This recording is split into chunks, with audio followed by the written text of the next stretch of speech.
Hello everybody, welcome back to NASCAR Bros. Today we have a brand new NASCAR 124 diecast. It is William Byron's 2022 Martinsville winner. This car is nice, has a big problem with it though, so definitely ruins it for me, but we'll get into that after we check out the box and the accessories that came along with it. Starting out here, got your standard raceman box with the sleeve, which I just pulled over here, so you can see that. You got Lionel, race winner. And on this side, you got the flat gray with Lionel Racing again, 2022 season, next gen, and that's it. Only thing that matters is this little tag here. This is 1 of 876, so not too bad. A little bit less than the Chastain, so definitely not too bad. I think a little bit more than the Kyle Busch as well, so not too many race wins haven't made this year, I feel like.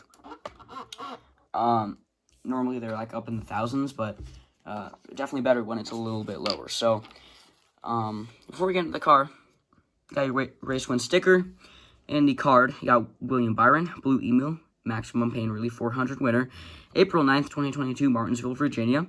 Got Byron there, and the card doing a burnout in the background. And if you want to read it, you can just pause and check out the back. But that's it there.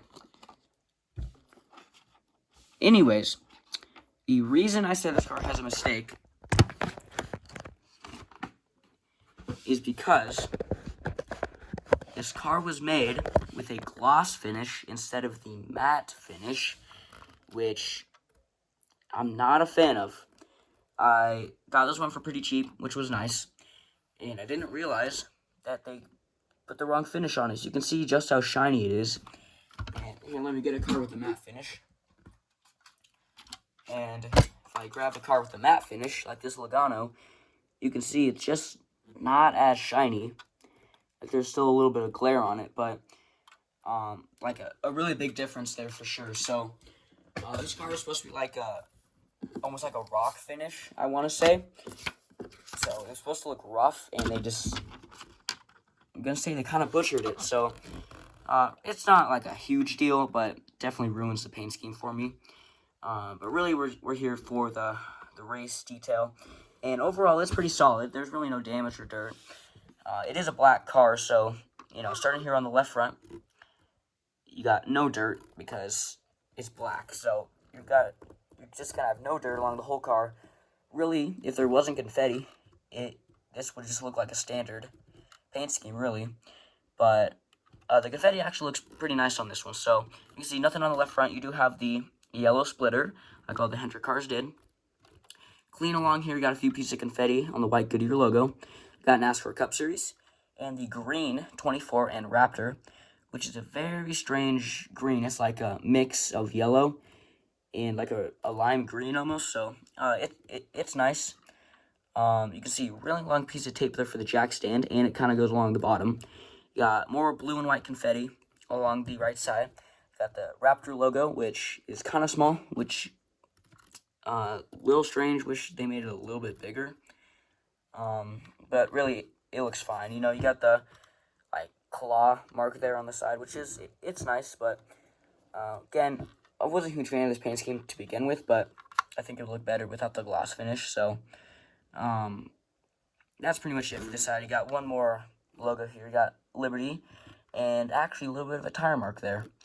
Got your bioethanol ring, you got Valvoline, and you can see here on the rail, they messed this part up, so it's like inside the window, which, very strange.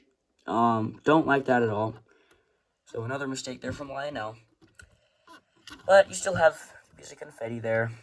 I got Byron on the name rail, a few more pieces of confetti. You got your cloth window net, and you can't really see inside, but I'm sure you can on the other side of the car. On the back, you got RaptorTough.com and Camaro, and the lime green number 24 with the lights and the way too tall spoiler, which again they messed up, which is a shame for sure, but really not that big of a deal. They said that they're gonna fix it eventually, like sometime in the year, so we won't have the wrong spoilers forever, but about half the cars this year are going to have at least one mistake on them. So you can see here on the right side, it's clean. except this right rear tire is all scraped up, and you can barely see the letters, so, you know, there's at least a few marks here. You got your Raptor logo again, you got the 24, a few pieces of confetti. Here on the right side window, we actually have a pretty solid amount of confetti. It's pretty spread out here. It's mostly on the front, but you can see through the window the detail on the inside.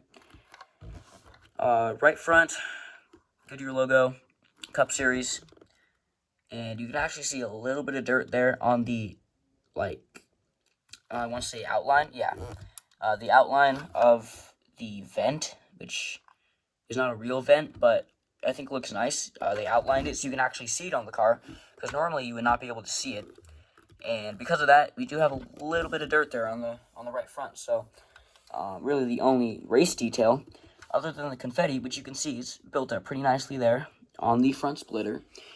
And onto the hood, it's covering the entire hood. Raptor logo is pretty much covered. Big clump here. The window is spread out very nicely, so you can actually read the name. You can see the yellow tear-offs there. Got the Chevy logo on the top, and very spread out. Looks really nice. On the top, you got the yellow 24 again, with the confetti all along the roof. You got Raptor. You got the front camera and the rear camera right there. Byron on the rear name rail, and you got, it's in 272, not terrible, and on the deck lid you got Raptor with 2 pieces of confetti. Not an Elite, didn't get this one in Elite either, so no suspension, and deck lid doesn't open. Pop open the hood here, just to check the very bland engine detail. Really nothing to see there. On the inside, though, you got Exalta, Liberty, Valvoline, and Wix filters. And then on the bottom, you've got your plastic base and Lionel Racing. So that's going to do it. You know, it's a pretty solid race win. Really, the confetti is the only thing that saves this car. Without confetti, I would have thought it was a standard paint scheme. So, luckily, Martinsville had confetti this year and definitely saved it. So it's still a nice race win. The confetti looks really nice, but the gloss finish and the lack of race detail definitely puts it down on the list for me for favorite cars, but still pretty solid. Anyways, hope you guys enjoyed. Make sure to like and subscribe. I got lots of diecast review videos coming out this week, so make sure to check those all out. And until next time, have a good one.